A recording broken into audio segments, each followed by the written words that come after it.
There's more. Hang on to your seat, baby, cause this one's a screamer, a screamer.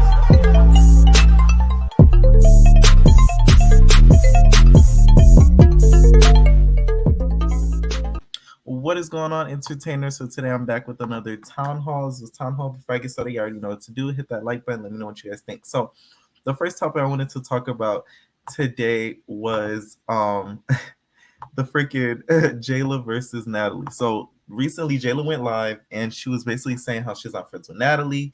She has an F with Ann. Take a look. And just so you guys know, there is noise in the background. So it's not my computer or anything like that. She has like music or something playing in the background, just so you guys know. Me and Natalie, I thought me and Natalie was so close too. And my thing is, like, when I was having that conversation with her, yes, I teared up because my feelings were genuinely hurt because of a lot of the shit that had been being said behind my back.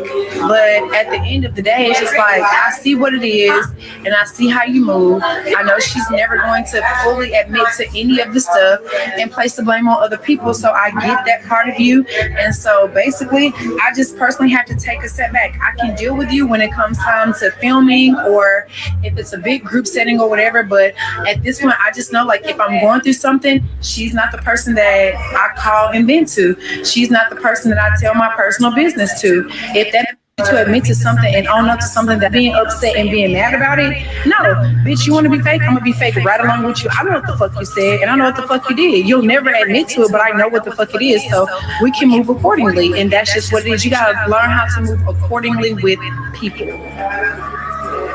period. Ain't no bad blood, ain't no love lost.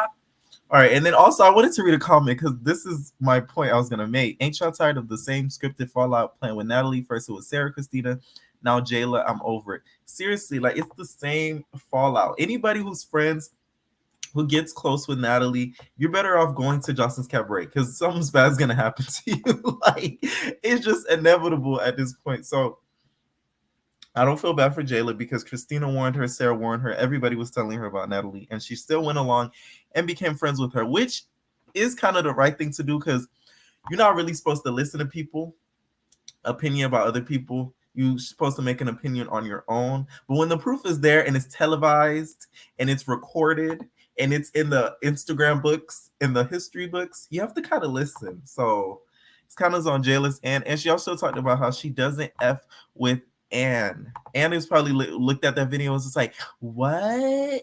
You're not friends with me? Let's take a look. No, me and Anne are not cool. I do not fuck with her. I do not care for her. No, me and Anne are not cool. I do not. No, me and Anne are not cool. I do not fuck with her. Let me show you guys that.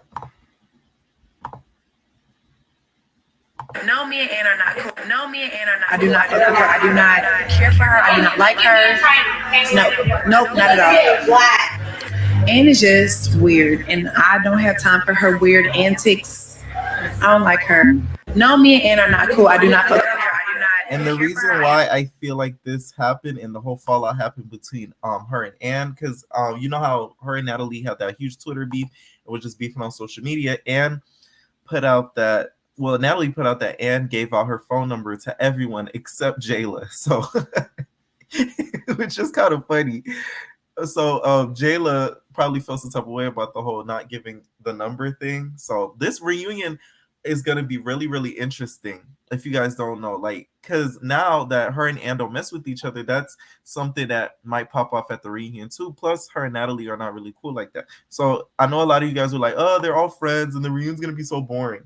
No, guys, we might actually get a good ass reunion because of the beefs that we have going on now. So I'm kind of excited for the reunion now. And Sydney Star's coming. We're gonna have a ball. We're gonna have a time that night. I'm telling you. So speaking of past bad girls, Stephanie of BGC 10 talked about her experience on BGC and not getting any residual checks or anything for being on the show. So she said, so funny, I see myself on so many streaming services, but have yet to receive a check for the royalties. Make us SAG, pay us for a living on set, and provide us mental health services for life. Now, girl, did you read the contract? Did you read the contract? Not gonna lie, BGC 10 is one of the best cast pictures. One of the best cast pictures to date, because her sitting there on the couch. I love the cast picture. It has Stephanie, like, you know what I'm saying? Like that to me, I love that cast picture. That's one of the cast pictures that always sticks in my mind. Somebody in the comments said she was on the pole the whole season. Remember at the reunion, Tanisha was like, she was on the pole the whole season. She was on the pole the whole season. Okay. So I don't know why she feels that type of way, because that's the contract you signed. Plus, a lot of these shows, they don't give you residual checks for streaming services and rewinds and stuff like that. Shows like Dance Moms, like even Abby Lee, who was like the star of Dance Moms, she doesn't get any residual checks from the show. And they play that show throughout other countries. They play it on streaming apps. She doesn't get a dime from them. So I'm just saying, a lot of these reality shows, that's how they do. They finesse. That's why you got to make sure you read your contract and do not sign on the dotted line unless you are 100% sure. So sorry, girl. All right, so let's get on to this show that Zeus dropped, y'all. Zeus dropped the Baby Mamas of LA, right? And I know that they dropped it in order to feud with the For Us Bias, aka the FUBU Network. So Baby Mamas of Los Angeles, executive producers Natalie Nunn, Yasmin Lopez, and Brittany Renner. You would thought Brittany Renner would have had enough after the Johnson's Cabaret reunion, but I guess not. Right? So with this show, right, what's the premise of it now? Because it's now y'all just putting stuff together, and it's effing with me in my spirit. Like, what's going to be the premise of this show, right? What is it going to be about?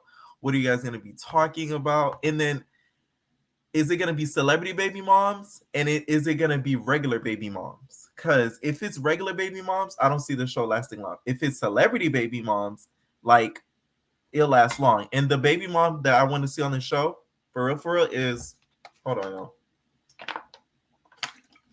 Jada Alexis. I want to see Jada Alexis on the show, so that way we could kind of bring in the Krishan and Rock and Blue drama. So that would be kind of lit. Put Jada Alexis on that show, and then let's start a party. You feel me? Let's start a party. Y'all want a party? Let's start one.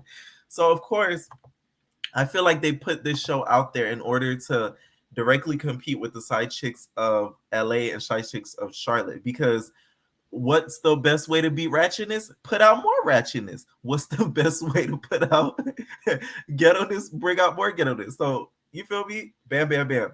This is why a lot of Black people, we can't succeed in a lot of business ventures, because it's always a competition between us. You never see CBS shading freaking VH1 or CBS shading, let's say, what's a network they're not connected, and I think they're even connected. So I don't even think that's even a good example. But you don't see MTV shading VH1. Like, they might be direct competition, and I know they're a little connected in some way, if I'm not mistaken, but they're still two competing networks. But you don't see them throwing shots at each other. This is why we as Black people, it's hard for us to pull forward because of stuff like this. So, of course, Lemmy Pepper put, just because you're in the same space on Instagram, put just because you're in the same space or industry doesn't make you a competitor. You actually have to be competing to be considered a competitor. Coca-Cola isn't competing with Sam's Cola. If y'all know, Sam's Cola is that Dollar Tree Coca-Cola. You feel me? It don't fizz as much as Coke. You feel me? It don't fizz as much as Coca-Cola or Pepsi. You feel me? So, yeah, that he's trying to throw shots saying that FUBU Network is Sam's Cola. But if I'm not mistaken, FUBU Network, I believe, has more income network-wise more than Zeus, because they're originally the clothing brand FUBU. So they have a lot of income to back them up. So, of course, Natalie quote Instagrammed Lemmy and said, "Ma, what is Sam's Cola? I'm done. Ma, I'm going to come in. Guns blazing." Right? So, of course, the Megan clapped back and said, "How old are we again? I know you shame, bald A." And then put all of the laughing emojis and stuff like that. Chill Thompson, which Chill Thompson dude, never mind. Chill Thompson dude is a worker of Lamel. So correct me, I'm wrong. Chill Thompson is a associate of Lamel and threw shots at Fubu Network. So they basically confirmed that they just put out this show to be petty. So yeah.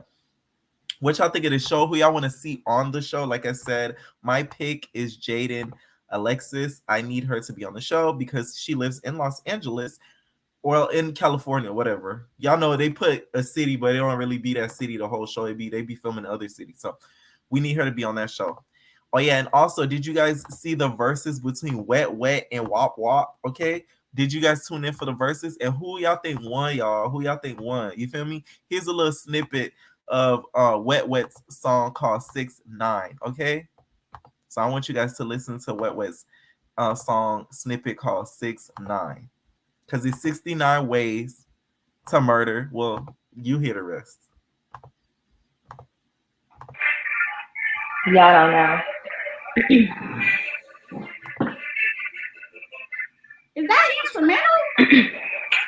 6ix9ine, 6ix9ine ways to beat this pussy up. I said, beat it, eat it, beat this pussy up. I said, 6ix9ine, 6ix9ine, 6ix9ine ways to beat this pussy up. I said, beat it, eat it, beat this pussy up. I said, 6ix9ine.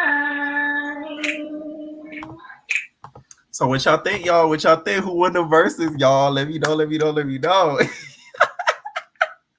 You can't make this up. You cannot make this up. And also, speaking of Chrisean and Blue, which I mentioned a little bit earlier, you already know Jaden popped out and had the baby. You feel me? She had the baby.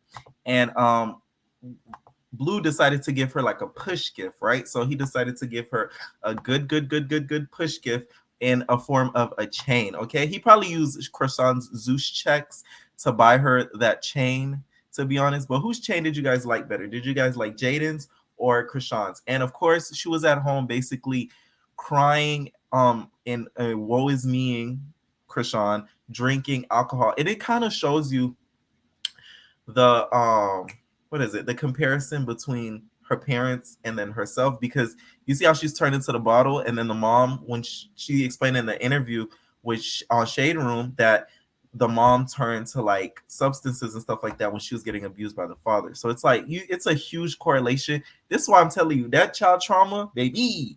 But one thing about Jaden, she does look nice. You could tell sis is probably getting geared up to go to the gym, okay? And then she's gonna catch Rock a lacking. So Rock better be, you feel me, setting up her boxing classes, but she probably don't need any boxing classes because y'all know Rock could fight for the army for us, okay? And Blueface giving her that chain, it should be like a wake-up call to her, like, hey, at the end of the day, that's still his baby mom. Like, he gonna still have a special love for her, but at this point, Rock is too deep in and she doesn't really care. So yeah, let me know what you guys think of this Zeus Town Hall. Who y'all think win the verses? You think it was Wop Wop or Wet Wet? And whose chain do you guys like the best, Rock or Jaden's? All right, entertainers, we are out. And make sure you guys hit that like button, babies. No personal thing.